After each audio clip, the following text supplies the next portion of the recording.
안녕하세요. 부동산TV 부동산입니다. 좀 전에 부동산 뉴스 읽고 바로 이어서 별도의 꼭지로 내용 하나만 조금 살펴보려고 합니다. 자, 제목이 파리 부동산 대책 감독규정 개정안 부칙 제3조 실수요자 적용 방안. 제목만 봐선 대체 이게 뭔 소리인지 못 알아먹겠죠. 금융위원회에서 올라온 글입니다. 보시면 금융위 홈페이지에 오시면 금융위원회 홈페이지 보시면 금융정책 보도자료에 나온 건데요. 자, 내용을 그냥 좀 읽어볼게요. 금융당국은 감독규정 개정안, 규정 변경 예고를 8월 3일에 때 부칙 제3조에 대한 해석을 금융기관이 실무에 적용할 수 있도록 주요 문의사항에 대한 적용 사례를 금융기관에 안내하였습니다. 이제 제3조 내용이 뭐냐? 투기지역에 및 투기과열지구 신규 지정시 적용예, 투기지역 및 투기과열지구가 신규로 지정되는 경우에는 신규 지정 효력 발생일 전일까지 금융회사가 대출 금액 신청을 접수한 차주, 금융회사로부터 대출 만기 연장 통보를 받은 차주 및 이에 준하는 차주에 대해서는 규정 별표 제3호의 내지 6호의 투기지역 및 투기과열지구에 관한 사항을 적용하지 아니한다. 한국말인데 읽어도 되게 어려워요. 근데 이제 별 내용은 아닙니다. 사실 별 내용은 아닌 게 아니라 진짜 별 내용이죠. 엄청나게 이거에 따라서 되게 힘든 분들이 되게 많이 생길 거고, 지금 사실 중개사고도 많이 발생했고, 아파트 분양을 받았는데도 굉장히 곤란해지실 분들이 많이 생길 것 같습니다. 일단 이 내용에 대해서 투기과열지구가 이해를 돕기 위해서 간략하게 설명을 드리자면 8월 2일날 부동산 대책을 발표하면서 8월 3일을 기준으로 해서 이제 투기과열지구 주택 투기지역을 지정을 했어요. 그래서 이 투기지역이 지정되는 효과가 발생하는 시점부터는 이제 대출을 틀어막는 효과가 생기게 되는 건데요. 그럼 이 대출을 틀어막는 효과를 누구까지 지정할 거냐? 나는 이미 매매 계약을 지정했거나 또는 신규 분양 계약을 한 상태이기 때문에 이제 이 지금 이 계약을 진행한 거랑 이제 잔금을 치르거나 소유권을 이전하거나 아니면 이런 부분 마무리가 되는 시점은 이 부동산 대책이 효력이 발생한 이후인 거니까, 나는 앞에 이 부동산 대책이 효력이 발생하기 이전에 어떤 원인이 되는 원인 행위들을 했으니 구제를 해줘야 되는 것 아니냐, 이런 거에 대한 목소리가 되게 컸습니다. 그거에 대해서 어느 일정 부분은 구제를 해줄 거다, 실수요자들에 대한 구제를 해줄 거다, 계약일 이전에, 그러니까 대책일 이전에 계약한 사람들에 대해서는 구제를 해줄 거다, 이제 이런 보도자료가 나와서 일단 안심하는 눈치였지만, 실제로 이제 어저께 금융위원회 금감원 그리고 은행의 이제 대표 연합회에서 가서 좀 협의를 했나봐요. 그리고 나서 이제 내용이 나왔는데, 저게 좀 제가 생각할 때는 별로 구제가 안 된 것 같습니다. 뭐냐면 금융회사가 대출금액 신청을 접수 완료한 차주, 그러니까 은행의 대출 신청 접수까지 끝난 경우, 그러니까 매매 진행은 했지만 대출 접수까지 마무리가 된 경우는 봐주는 건데, 대출 신청 접수가 마무리되지 않았으면 안 봐준다는 얘기인 거고, 그 다음에 금융회사로부터 대출 만기 연장 통보를 받은 차주, 그러니까 연장해줄게요라는 통보까지 은행이 했으면 그거는 봐주겠다는 거고, 그거에 준하는 것까지 된 데까지는 봐주는 건데, 그게 되지 않은 차주 같은 경우는 연장도 지금 안 해주겠다라는 거고, 그리고 이제 별도로 조금 얘기가 나온 건데, 이 사례가 보면 이제 이 내용이에요. 감독규정 변경안 부칙 제3조 사례별 적용 방안 보세요. 7월 3일에 아파트 매매 계약 체결했고 시세가 6억 원 초과예요. 그 다음에 이제 10월 3일날 이사 계획하고 이때 잔금을 납부하기로 했는데, 계약 원인일하고 잔금 소유권 이전일 자체가 일단 투기과열지구 지정일 전일까지는 대출 신청도 하지 못했고 이후에 되는 거잖아요. 그러면 이 사람은 구제가 되느냐? 요건을 충족하면 LTV 60% 적용이 된대요. 뭐냐면 8월 3일 현재 무주택 세대, 분양권을 갖고 있으면 원래 분양권은 주택수에 해당하지 않지만 이 대출 적용할 땐 주택 가지고 있는 거로 보겠다는 거예요. 그래서 무주택 세대거나, 그리고 7월 3일 아파트 매매계약서 거래 신고 필증을 통해 거래 사실을 명확하게 증명하면 이제 이 경우에는 구제를 해주겠다는 거예요. 그러니까 주택이 있는 사람은 안 돼요. 이 내용에 따르면 60% 적용이 안 되고 그냥 변경되는 규정에 따라서 대출을 받을 수 있다. 그러니까 LTV가 굉장히 축소되거나 LTV가 적용이 안 되거나 뭐 투기적 안에 대출 2개 이렇게 되면 대출을 추가로 못 받는다는 얘기가 되겠죠. 그러니까 무주택 세대주가 핵심입니다. 무주택 세대라는 게 핵심입니다. 무주택 세대가 아니면 LTV 60% 적용 안 된다는 얘기예요. 구제가 안 된다는 얘기예요. 중도금 대출도 마찬가지로 되게 타이트합니다. 보면 7월 12일 B아파트 입주자 모집 공고를 했고 20일날 청약을 했고 7월 25일날 분양 당첨자 발표했고 7월 30일 계약금 납부했다고 하면 계약까지는 다 한 거예요. 근데 중도금이라고 하는 거는 계약금 내고 중도금은 바로 내는 게 아니라 보통 한 5개월, 6개월 이후에 첫 번째 중도금 내잖아요.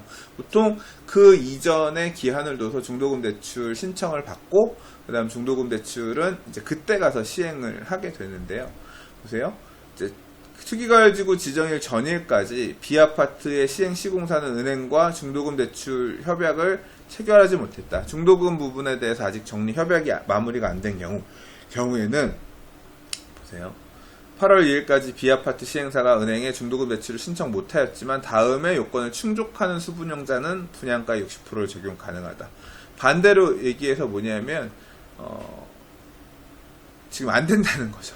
그러니까 무주택 세대인 경우만 지정일 현재 무주택 세대 분양권을 안 갖고 있는 것 포함이에요. 그러니까 분양권을 갖고 있는 것도 주택으로 본다 그랬으니까 무주택 세대의 경우만 분양가의 60%의 대출 적용이 가능하고 그렇지 않으면 대출은 변경된 규정에 따라서 투기가열지구 투기지역이 지정된 효과에 따라서 대출을 받거나 받지 못하거나 할 수 있다는 얘기가 되는 거죠. 물론 만약에 이제 분양 건설회사 또는 시행사가 이제 금융권이랑 중도금 대출 협약을 체결해서 마무리가 되는 상태라면 상관이 없을 거지만 그렇지 않은 경우는 필요에 따라 중도금 대출을 그러니까 분양계약자에 따라서 대출을 받지 못해서 굉장히 곤란한 상황이 발생될 가능성이 있으니 제가 몇 군데 모델하우스에 오늘 지금 아까 전화를 좀 해봤는데 전화들이 안 돼요. 다들 막 정신없이 바쁘고 사실 전화가 연락이 된 데도 있는데 전화해보니까 아직 지금 자기네도 확인 중이라고 모델하우스에서도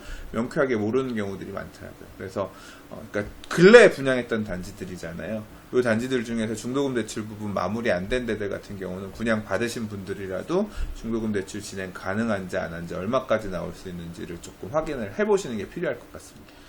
신규 분양만 그런 게 아니라 아까 매매 계약도 있었지만 분양권 전매도 마찬가지예요. 이것도 좀 머리가 아픈데 이제 7월 19일 건설 중인 C아파트의 분양권 전매 계약을 체결했고 그다음 8월 11일 날 이제 그러니까 대책 이후죠.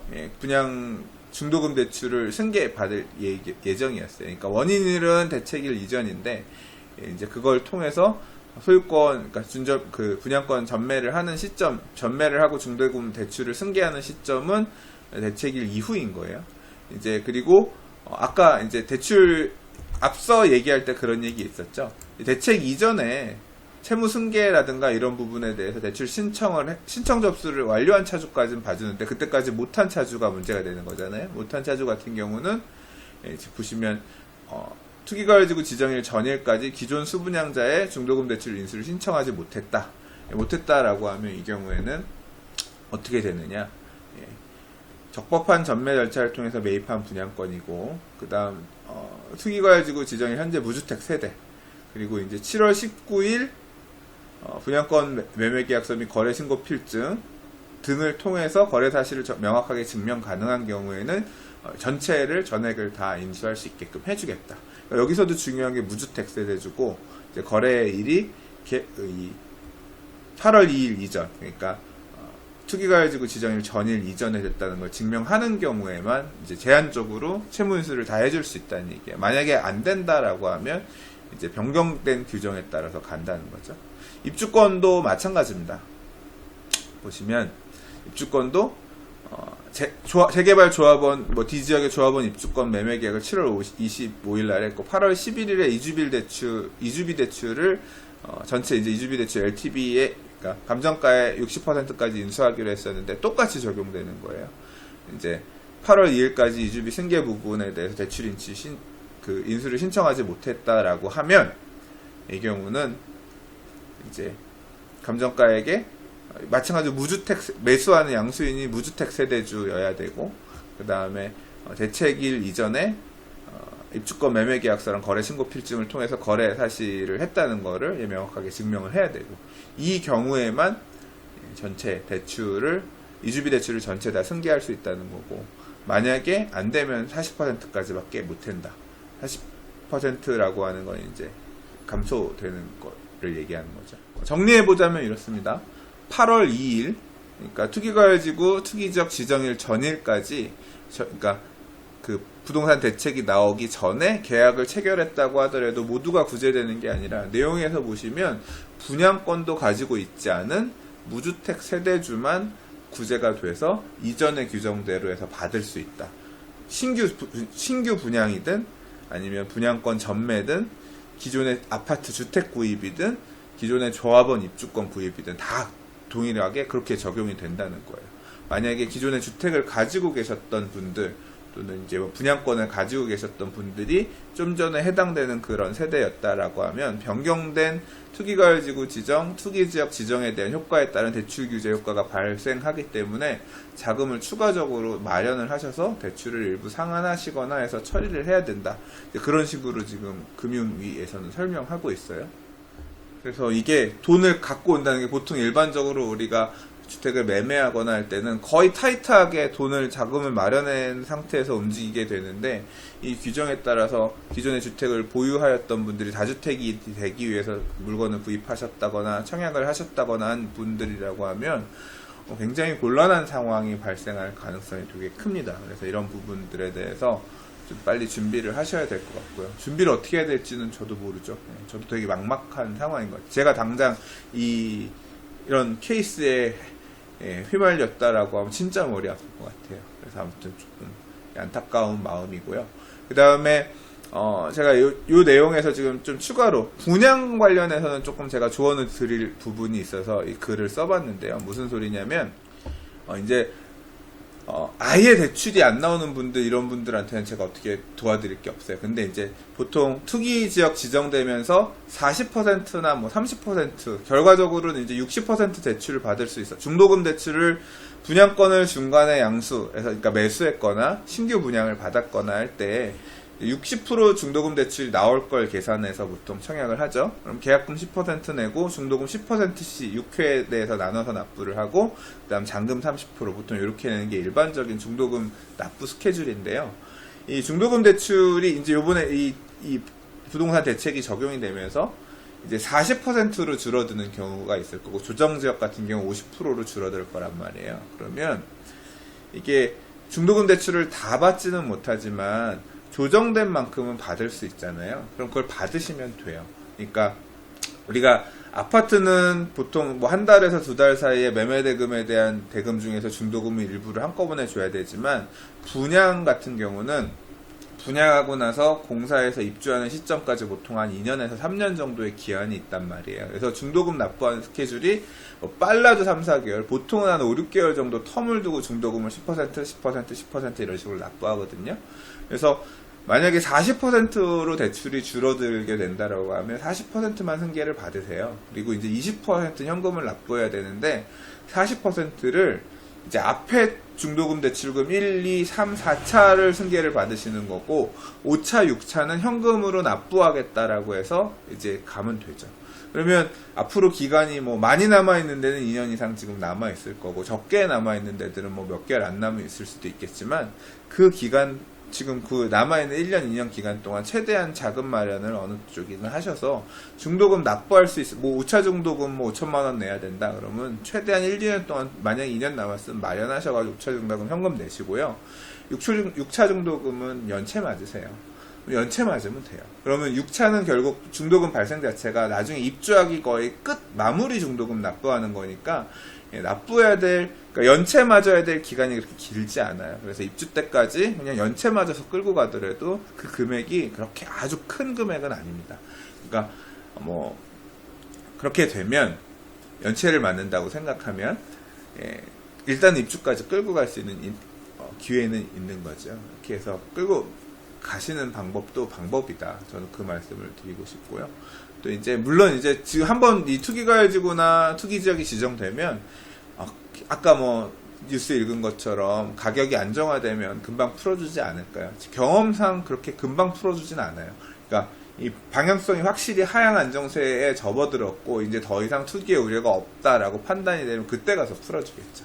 그러니까 앞으로 지금 분양받은 물건이 입주할 때까지 풀리는 일이 발생할 가능성도 있다라고 너무 이제 큰 희망을 가지고 움직이기보다는 그냥 안 풀린다라고 사실 생각하고 가는 게 더 편합니다. 그게 더 마음이 편할 수도 있어요. 안 풀린 걸 대비해서 자금을 준비하고 뭐 입주까지 끌고 가실 계획을 수립하시는 게 좋아요.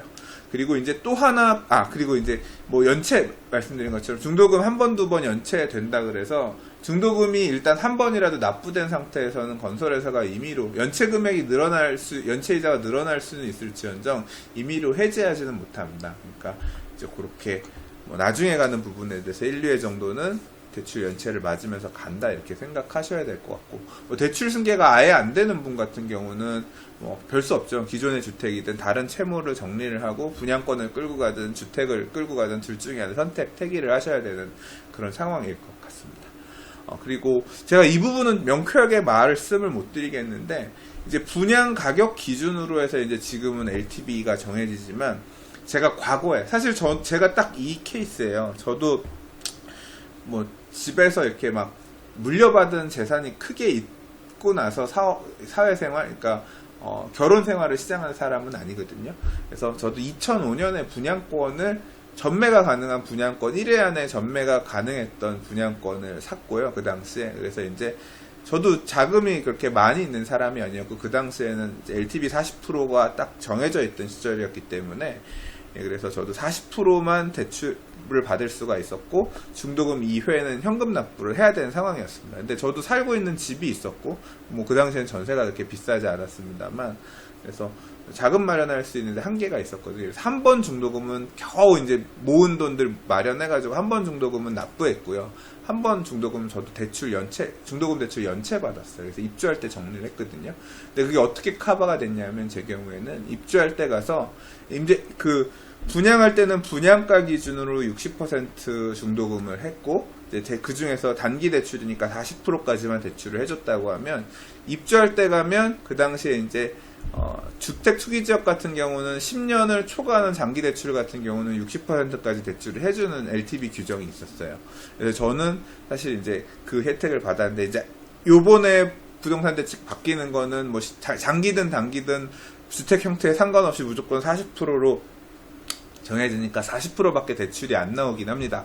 그렇긴 하지만 뭐가 변수가 있냐면, 매매가 산정이 좀 달라질 수 있어요. 그러니까 담보대출의 가치 자체가 지금은 뭐 5억 분양가였으면 5억에 40%니까 5, 4, 22억밖에 대출이 안 나오지만, 만약에 부동산 시장이 상승해서 입주하는 시점에 가서 아파트 가격이 5억이 돼 있잖아요. 그러면 6억이 돼 있다고 하면 6, 4, 24, 2억 4천까지 대출이 나올 수 있는 거예요. 대출 금액이 좀 늘어날 수도 있거든요.